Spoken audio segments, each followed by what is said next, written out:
Hello friends, आप सबका welcome है मेरी YouTube channel English with Ayushi पर। और मैं हूँ आयुषी। आई होप आपको हमारी वीडियो अच्छी लगती होंगी और मैं आज आई हूँ एक नए टॉपिक के साथ। हमारा आज का टॉपिक है वर्ब। इससे पहले मैंने आपको बताया था कि मैं एक बेसिक ग्रामर की सीरीज़ स्टार्ट कर रही हूँ, जिसमें मैंने आपको 3 तो पार्ट दिए थे। उसके अलावा मैंने पार्ट्स ऑफ स्पीच स्टार्ट की है, जिसका मैंने नाउन और प्रोनाउन ऑलरेडी कवर कर लिया है। अगर आपने वो नहीं देखा है तो प्लीज़ जाइए और जाकर ज़रूर देखिए। तो चलिए आज हम बात करते हैं वर्ब की। वर्ब एक्चुअली में बैकबोन होती है हमारी ग्रामर की। अगर आप वर्ब नहीं जान पाएंगे तो आपको बहुत प्रॉब्लम होगी। तो चलिए वर्ब को स्टार्ट करते हैं। अगर आपने हमारे चैनल को सब्सक्राइब नहीं किया है तो प्लीज़ हमारे चैनल को सब्सक्राइब कर लीजिए, और अगर आपको हमारी वीडियो अच्छी लगती है तो प्लीज़ वीडियो को लाइक करें। आइए वर्ब की बात करते हैं। क्या होती है वर्ब? हमारे वर्ब का मतलब होता है इट डिनोट्स द एक्शन और स्टेट ऑफ अ सब्जेक्ट। देखिए, मैं आपके साथ नोट्स के साथ अपनी वीडियो लेकर आती हूँ, तो प्लीज़ थोड़ा सपोर्ट करिए, चैनल को सब्सक्राइब करिए और वीडियो को एक लाइक और एक शेयर ज़रूर कीजिए, क्योंकि ये नोट्स बनाने में बहुत मेहनत लगती है। तो चलिए अब बात करते हैं वर्ब क्या होती है। जैसे मैंने अभी ये पढ़ा डेफिनेशन इसका इसका मतलब होता है कोई भी वर्ब किसी भी सब्जेक्ट के एक्शन, यानी कि वो क्या एक्शन कर रहा है, क्या क्रिया हो रही है उसके थ्रू, और स्टेट, क्या उसकी स्टेट है, यानी कि कोई भी सब्जेक्ट के एक्शन के बारे में और उसकी स्टेट के बारे में हमें वर्ब बताती है। चलिए अब थोड़ा हम आगे चलते हैं और आगे चल के समझते हैं इसके कितने टाइप्स होते हैं और कैसे कैसे हम वर्ब को समझते हैं। चलिए आगे बात करते हैं। फर्स्ट टाइप आता है हमारा मेन वर्ब। मेन वर्ब यानी कि जिसे प्रिंसिपल वर्ब कहते हैं। मेन वर्ब का क्या मतलब होता है? मेन वर्ब, मेन वर्ब हमारी होती है जिससे, मान लीजिए जिसे किसी सेंटेंस में अगर हमारी सिर्फ एक वर्ब है और कोई उसके अलावा वर्ब नहीं है, तो वही हमारी सेंटेंस की मेन वर्ब होगी। जैसे एग्जाम्पल है आई एम अ बॉय। तो इसमें हमारी और कोई वर्ब नहीं है, तो इसलिए हमें इसे ही मेन वर्ब मानना पड़ेगा। बट अगर हमारे सेंटेंस में दो वर्ब हैं और जिससे हमें पूरी प्रॉपर एक्शन का या जो भी उसमें काम हो रहा है उसका पता चलता है, वो हमारी क्या कहलाती है? Main verb. तो अगर मैं आपको एक शॉर्ट में बताना चाहूँ, जिस वर्ब से हमें बिल्कुल मेन मेन काम क्या हो रहा है किसी भी सेंटेंस में वो पता चले, वो हमारी किस कैटेगरी में आती है? हमारी मेन वर्ब की कैटेगरी में आती है। और जिस सेंटेंस में हमारा कोई एक्शन नहीं हो रहा और हमें जस्ट एक वर्ब दे रखी है, तो हम उसे मेन वर्ब मानते हैं। अब हम नेक्स्ट बात करते हैं हेल्पिंग वर्ब की। हेल्पिंग वर्ब क्या होती है? जिसे हम ऑक्सिलरी वर्ब भी कहते हैं। हेल्पिंग वर्ब या ऑक्सिलरी वर्ब हमारे मेन वर्ब की हेल्प करती है। यानी कि फॉर एग्जांपल देखिए, I am asking to him.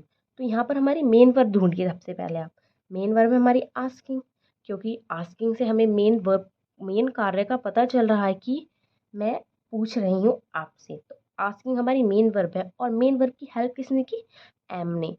क्योंकि यहाँ पे हमारा, हम मानते हैं इसे टेंस के अकॉर्डिंग, और मैंने टेंस की ऑलरेडी वीडियो बना दी है, और आपने अगर टेंस नहीं आते हैं आपको तो प्लीज़ आप उसे जाकर ज़रूर देखें। तो यहाँ पर हमारी हेल्पिंग वर्ब क्या हुई? एम। नेक्स्ट देखिए, यू आर प्लेइंग क्रिकेट। तो प्लेइंग से हमें क्या पता चल रहा है? मेन काम का, यानी प्लेइंग हमारी मेन वर्ब है और उसकी हेल्प किसने की? बताया किसने? आर। तो आर हमारी हेल्पिंग वर्ब है। चलिए अब नेक्स्ट बात करते हैं हमारी स्टेटिव वर्ब की। देखिए, इनके नाम बदल जाते हैं बट इनकी फॉर्म सेम रहती हैं। अब मैं आपको बताती हूँ स्टेटिव वर्ब क्या होती है। ये स्टेटिव वर्ब ऐसी वर्ब होती है जिनकी आईएनजी फॉर्म नहीं बनती, यानी कि ऐसी वर्ब जिनकी हम आईएनजी फॉर्म बना ही नहीं सकते, जिसमें आईएनजी लगाकर हम नहीं कर सकते। जैसे दिस मैंगो टेस्ट स्वीट। तो टेस्टिंग नहीं कर सकते हैं हम, इसका टेस्टिंग कर देंगे तो हमारा रॉन्ग हो जाएगा, इसलिए हमने इसे किस कैटेगरी में रखा है? हमने इसे स्टेटिव वर्ब की कैटेगरी में रखा है। नेक्स्ट देखिए, आई हियर हिम।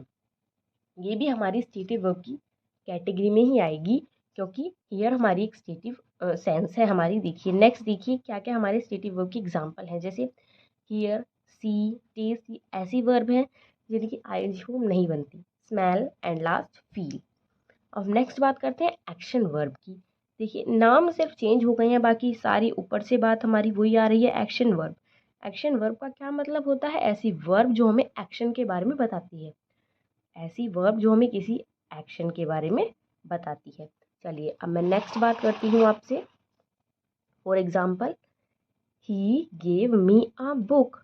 तो यहाँ पर गेव क्या हुई? हमारी हमारी गेव हुई एक्शन वर्ब। मैंने फर्स्ट वर्ब की फर्स्ट फॉर्म, सेकंड फॉर्म और थर्ड फॉर्म के ऊपर भी एक वीडियो ऑलरेडी बना दी है। अगर आपको वर्ब की फर्स्ट फॉर्म, सेकंड फॉर्म और थर्ड फॉर्म पहचानने में या उन्हें लिखने में कोई प्रॉब्लम है तो आप उस वीडियो को जाकर जरूर देख लें, आपको पूरी प्रॉपर तरीके से हेल्प हो जाएगी वहाँ से। नेक्स्ट देखिए, शी वेंट टू मार्केट। तो वेंट से हमें क्या पता चला, जाने के बारे में पता, और जाना हमारा क्या है, एक्शन वर्ब है। आई होप आपको चीज़ें क्लियर हो रही होंगी। तो चलिए नेक्स्ट समझते हैं हम मॉडल हेल्पिंग वर्ब।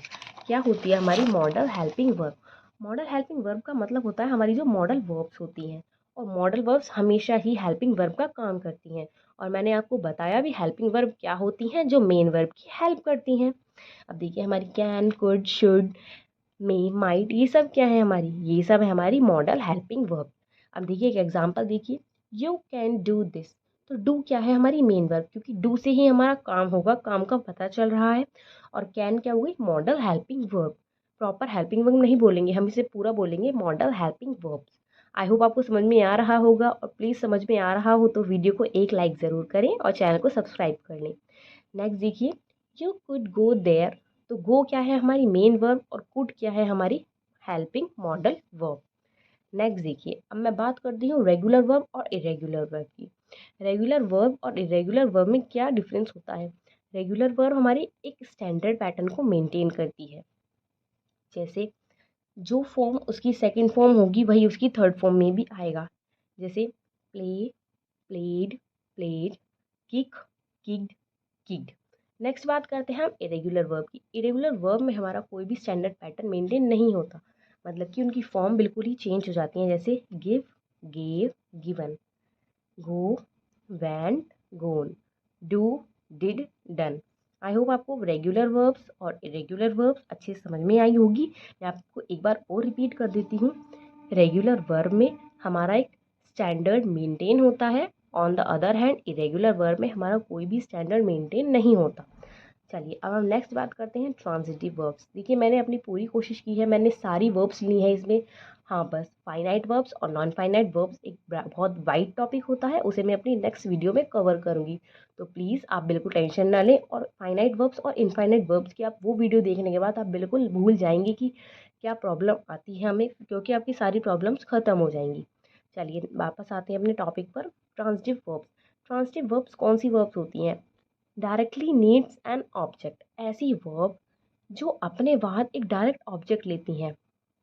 जैसे आई सॉ, सी, सी की सेकंड फॉर्म है सॉ, तो हम सी हमारी एक ट्रांजिटिव वर्ब है, बिकॉज इसने अपने बाद डायरेक्ट ऑब्जेक्ट लिया। डायरेक्ट ऑब्जेक्ट का मतलब है उससे पहले इसने ना कोई प्रपोजिशन ली ना कुछ और लिया, बल्कि डायरेक्ट ऑब्जेक्ट लिया। नेक्स्ट देखिए, ही पुश्ड हिम। ही पुश्ड हिम में भी पुश हमारी कैसी वर्ब है, एक ट्रांजिटिव वर्ब है। और ट्रांजिटिव वर्ब कौन सी वर्ब होती है, जो अपने बाद डायरेक्ट ऑब्जेक्ट लेती हैं। आगे बात करते हैं, आई होप आपको चीज़ें क्लियर हो रही होंगी। देखिए नेक्स्ट बात करते हैं हम इंट्रांसिटिव वर्ब की। इंट्रांसिटिव वर्ब कौन सी वर्ब होती हैं, उसका उल्टा होती हैं, जिसे कोई डायरेक्ट ऑब्जेक्ट की नीड नहीं होती।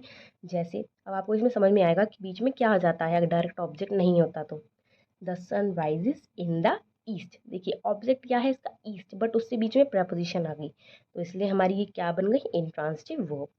नेक्स्ट देखिए, the lion fought with the lion, sorry यहाँ लॉयन ही हो गया, यहाँ डॉग कर लीजिए। तो यहाँ पर हमारी फॉट, फाइट भी कैसी वर्ब है, फाइट भी हमारी एक इंट्रांसिटिव वर्ब है, क्योंकि डायरेक्ट ऑब्जेक्ट ना लेकर बीच में इसने भी एक प्रीपोजिशन को लिया है। अब हम नेक्स्ट बात करते हैं लास्ट एंड फाइनल वर्ब इस वीडियो की, क्योंकि मैं फाइनाइट वर्ब और नॉन फाइनाइट वर्ब की एक अलग से और बहुत ही बेहतरीन वीडियो लेकर आऊँगी विद नोट्स, तो प्लीज़ आप उस वीडियो को भी ज़रूर देखिएगा। अब बात करते हैं हम लिंकिंग वर्ब की, हमारा लास्ट टॉपिक है लिंकिंग वर्ब। लिंकिंग वर्ब हमारी ऐसी वर्ब होती है जो जोड़ती है सब्जेक्ट को सब्जेक्ट कॉम्प्लीमेंट के साथ, सब्जेक्ट और सब्जेक्ट कॉम्प्लीमेंट को एक साथ जोड़ती है। जैसे आई एम टायर्ड, तो सब्जेक्ट क्या है हमारे पास, आई, और सब्जेक्ट कॉम्प्लीमेंट क्या होता है, जो सब्जेक्ट के बारे में ही एक्स्ट्रा इन्फॉर्मेशन देता है। ठीक है, तो आई एम टायर्ड, तो यहाँ सब्जेक्ट है और यहाँ सब्जेक्ट कॉम्प्लीमेंट है, तो इसे जोड़ा है जिस वर्ब ने, वो क्या बन गई हमारी लिंकिंग वर्ब। नेक्स्ट देखिए, सीता इज बीइंग हैप्पी। तो सीता इज बीइंग, यहाँ पर बीइंग क्या है हमारी, लिंकिंग वर्ब, क्योंकि सीता के बारे में एक्स्ट्रा इन्फॉर्मेशन हमारी क्या है, हैप्पी है, यानी सीता को ही सब्जेक्ट कॉम्प्लीमेंट भी आगे दिया गया है। आई होप आपको वीडियो अच्छी लगी होगी और मैं आपको थोड़ा सा स्क्रीनशॉट दिला देती हूँ, क्योंकि जो मैं नोट्स बनाती हूँ आपको बहुत हेल्प करेंगे ये। चलिए पहले इतना ले लीजिए। आई होप आपको हमारे नोट्स हेल्प करते होंगे, और प्लीज़ हमारी वीडियो को आप साथ साथ सब्सक्राइब भी कर लीजिए, हमारे चैनल को सब्सक्राइब कर लीजिए, और वीडियो पसंद आ रही हो तो प्लीज़ वीडियो को लाइक भी कर लीजिए। अब मैं आपको अपने नेक्स्ट वीडियो में मिलूँगी with transitive and intransitive verb.